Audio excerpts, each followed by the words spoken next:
नमस्कार दोस्तों, स्वागत है आप सभी का।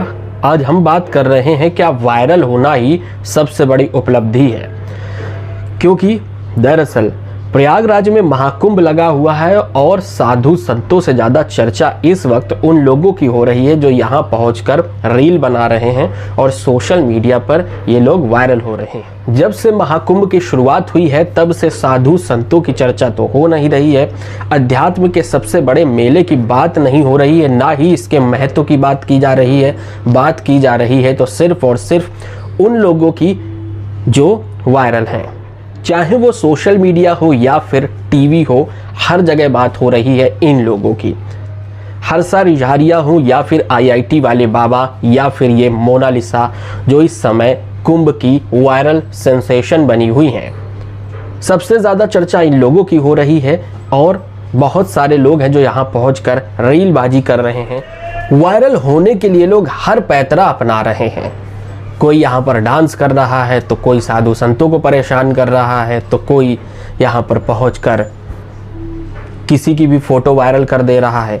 इसी तरह के कई सारे ऐसे लोग हैं जो यहाँ पहुंचकर सिर्फ और सिर्फ रील बना रहे हैं।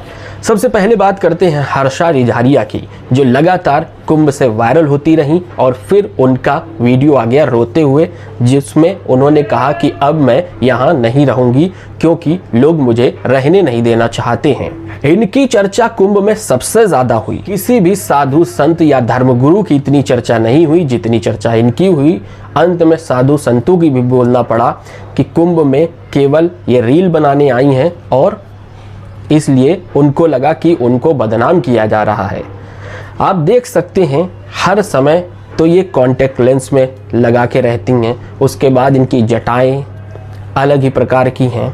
तो जिस तरह से इन्होंने कुंभ को एक वायरल होने की जगह समझा, जिस तरह से इन्होंने सनातन का सहारा लेकर वायरल होने की कोशिश की और लगातार वायरल हो रही हैं, आप देख सकते हैं कि लगातार इनकी तरफ से वीडियो बनाए जा रहे हैं। महाकुंभ की बात की जा रही है, अच्छी बात है, लेकिन जिस तरह से आपको याद होगा एक वड़ा पाव गर्ल थी और उसी की तरह उसी की राह पर हर्षा रिझारिया चलती हुई नजर आ रही हैं। जैसे चंद्रिका दीक्षित ने पब्लिसिटी स्टंट के लिए रोकर गाकर और पता नहीं क्या क्या तरीके अपनाए, उसी तरह हर्षा रिझारिया भी वही तरीका अपना रही हैं और रोकर अब इमोशनल कार्ड खेल रही हैं। अब बात करते हैं आईआईटी वाले बाबा की, जो सबसे ज़्यादा चर्चा में है महाकुंभ में।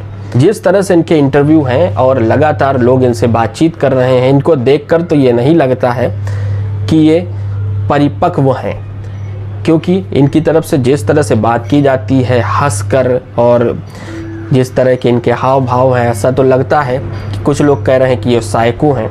लेकिन सबसे ज़्यादा चर्चा इन्हीं की हो रही। तमाम न्यूज़ चैनलों में आईआईटी वाले बाबा छाए हुए हैं और सोशल मीडिया पर भी इन्हीं के चर्चे हैं चारों तरफ। अब बात करते हैं मोनालिसा की, जो कि सबसे ज़्यादा वायरल हो रही हैं। इनकी खूबसूरती की बात हो रही है हर तरफ। तो अब इनका भी एक सैंडल पर अकाउंट बन चुका है और ये लगातार वीडियो पोस्ट कर रही हैं। अच्छी बात है वायरल होना, लेकिन वायरल होने को ही सबसे बड़ी उपलब्धि आज के समय ना मान लिया जाए, इस बात को ध्यान में रखना चाहिए। अब मोनालिसा की तस्वीरें आई कि वो जा रही हैं मेकओवर कराने ब्यूटी पार्लर में और उस तरह से अच्छा दिखने के लिए वो अपना जो काम कर रही थी वो काम भी अब नहीं कर पा रही और तमाम तरह के आरोप लगा रही हैं। तो ऐसे तमाम लोग हैं जो महाकुंभ में वायरल बने हुए हैं और इनकी चर्चा सबसे ज़्यादा की जा रही है। सवाल उन लोगों से है जो सोशल मीडिया पर इन लोगों को तलाश रहे हैं या फिर उन टीवी चैनलों पर जो साधु संत और अध्यात्म के इस मेले की बात ना करके, धर्म के समागम की बात ना करके ऐसे लोगों की बात कर रहे हैं और लगातार इनकी रिपोर्ट दिखा रहे हैं। पूरे स्पेशल प्रोग्राम इन वायरल लोगों के बन रहे हैं। तो सवाल यही है कि अध्यात्म के सबसे बड़े मेले, संतों का सबसे बड़ा समागम, 144 साल बाद आए सबसे बड़े सनातन के पर्व की बात, उसके महत्व की बात, उसकी विशेषताएं के बारे में बात क्यों नहीं हो रही है और ऐसे वायरल लोगों की बातें क्यों की जा रही हैं। वायरल तब होंगे ना जब उनके बारे में प्रचार किया जाएगा। टीवी चैनलों पर इनके बारे में लगातार प्रचार किया जा रहा है, सोशल मीडिया पर प्रचार किया जा रहा है। जब इन्हीं का प्रचार होगा तभी तो ये वायरल होंगे, और कहीं ना कहीं इनको वायरल करने में हम लोगों का हाथ है, इस दर्शक वर्ग का, जो ये दर्शक वर्ग यही देखना चाहता है। आपका इसके बारे में क्या सोचना है हमें कमेंट करके बताएं। धन्यवाद। जय हिंद, जय भारत।